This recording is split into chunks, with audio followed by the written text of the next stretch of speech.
समय की बात है। गोरखपुर नाम के एक गांव में एक गरीब परिवार रहता था। रमेश ने गांव के जमींदार से बहुत सारा कर्जा ले रखा था और इसलिए उसकी सारी कमाई कर्जा उतारने में ही चली जाती थी। जमींदार हर महीने रमेश पर इतना ब्याज लगा देता था कि रमेश के सर से कर्जा उतरने का नाम ही नहीं ले रहा था। एक दिन रमेश खेत से वापस घर आता है। लता, ओ लता, जरा एक गिलास पानी तो देना। जी अभी लाई। तभी तीनों बच्चे आकर रमेश से लिपट जाते हैं। पापा, पापा, आज तक गांव में मेला लगा है, देखो हम तैयार भी हो गए। चलो ना, जल्दी से आप भी तैयार हो जाओ, फिर हम मेला देखने चलेंगे। बच्चों, मेरी तबीयत बिल्कुल ठीक नहीं है, हम अगले साल चलेंगे। क्या हुआ आपकी तबीयत को? बच्चों को थोड़ी देर मेला दिखा लाते तो बच्चे कितना खुश हो जाते। समझा करो लता, तुम्हें सब कुछ पता तो है, फिर भी तुम ऐसी बातें कर रही हो।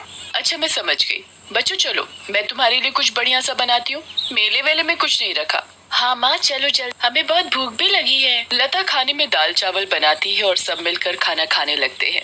माँ, आपने तो बोला था कि आप कुछ बढ़िया बनाओगे, आप तो रोज दाल चावल बना देते हो, इसमें क्या अच्छा है? बच्चों मैं तुम्हें कैसे समझाऊं? हमारे घर की हालत ठीक नहीं है। पापा के पास इतने पैसे नहीं है कि हम अच्छा खाना खा सके, इसलिए जो है हमें उसी में खुश रहना होगा। आप दुखी मत हो माँ, हम दोबारा कभी किसी चीज की जिद नहीं करेंगे, बस आप उदास मत हो। मेरे प्यारे बच्चे। अगली सुबह रमेश फिर से खेती करने जाता है। दिन का वक्त होता है और कड़कती धूप में रमेश खेतों में काम कर रहा होता है। कड़कती धूप और भूख की वजह से रमेश का बैल जमीन पर ही गिर जाता है। मोती, मोती, हे भगवान, ये क्या हो गया मेरे मोती को? रमेश का बैल मोती मर गया होता है। वो रोते रोते घर आता है। लता, हमारा बैल मोती मर गया। हे भगवान, ये क्या हो गया? अब हमारा क्या होगा? हमारा एक आखिरी सहारा भी भगवान ने हमसे छीन लिया। 2-3 दिन ऐसे ही निकल जाते हैं। मजबूरन रमेश और लता को खेतों में जाकर खुद हल जोतना पड़ता है। जैसे तैसे वो पूरा दिन लगकर हल जोतते हैं और अनाज बोते हैं। कुछ ही दिनों में फसल उगने लगती है। अब हमारे दिन सुधर जाएंगे, नया अनाज उगेगा और हम इसे बेचकर सारा कर्जा उतार देंगे। उसी रात बहुत तेज तूफान आना शुरू हो जाता है। बहुत तेज बिजली कड़कने लगती है। लता, लगता है बहुत तेज बारिश होगी, मुझे अजीब सी घबराहट हो रही है। इसमें घबराने की कोई बात नहीं है, आप भी ना बहुत डरपोक हो। कुछ ही देर में तेज बारिश शुरू होने लगती है। सब लोग सो जाते हैं पर बारिश रुकने का नाम ही नहीं लेती। जब लता सुबह उठती है तो पूरे घर में पानी भरा देखकर हैरान हो जाती है। हे भगवान, ये क्या हो गया? हमें तो लगा था कि बारिश बंद हो गई होगी, यहाँ तो चारों तरफ पानी पानी भर गया।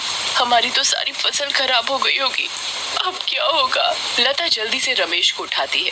सुनो सुनो, जल्दी उठो, देखो सब बर्बाद हो गया। देखो चारों तरफ पानी ही पानी भर गया है।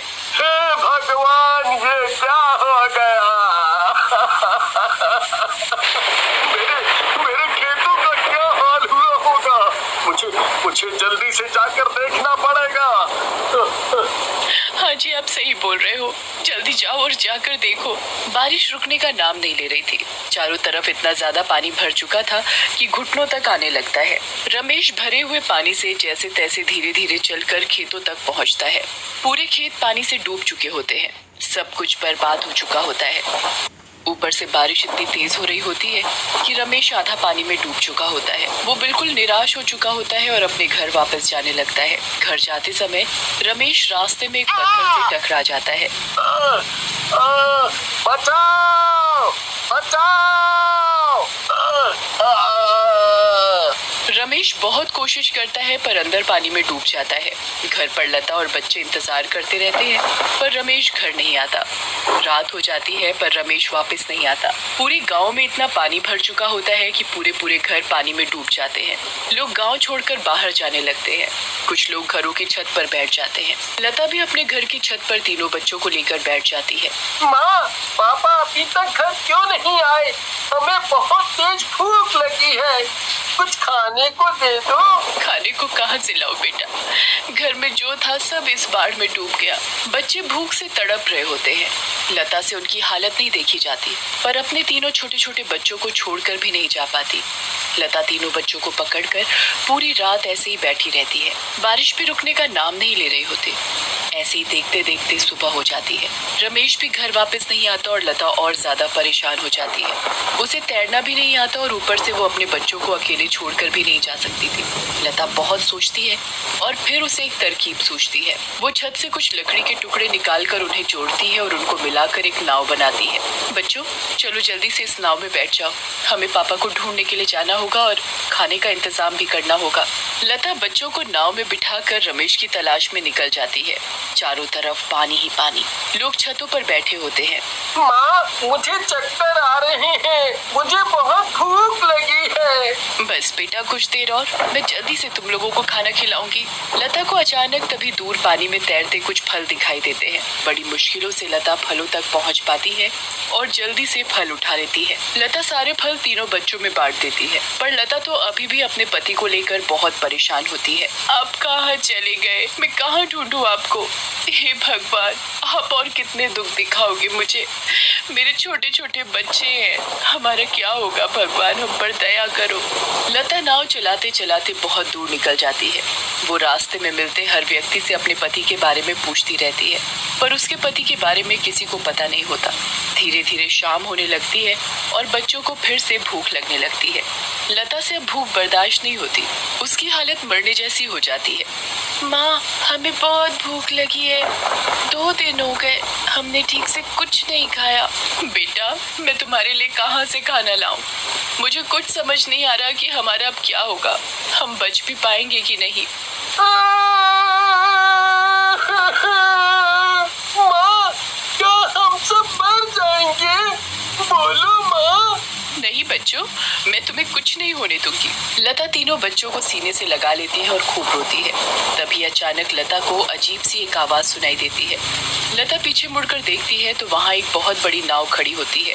अरे ये क्या, यहाँ इस गांव में इतनी बड़ी जहाज जैसी नाव कहाँ से आई? हम सरकार की तरफ से आए हैं, आप लोगों को चिंता करने की जरूरत नहीं है, हम सबको एक एक करके बचा लेंगे। कुछ लोग रस्सी नीचे फेंकते हैं और एक एक करके लता और तीनों बच्चों को ऊपर चढ़ा लेते हैं। लता बच्चों की खुशी देखकर बहुत खुश होती है, पर उसे रमेश के लापता होने की फिक्र अभी भी हो रही होती है। तभी बच्चों के चिल्लाने की आवाज आती है। पापा, पापा। आप कहाँ चले गए थे? मैंने आपको कितना ढूंढा। जब मैं घर आ रहा था तब अचानक एक पत्थर से टकरा गया। इन लोगों ने मुझे किनारे पर पड़ा देख मुझे बचा लिया था।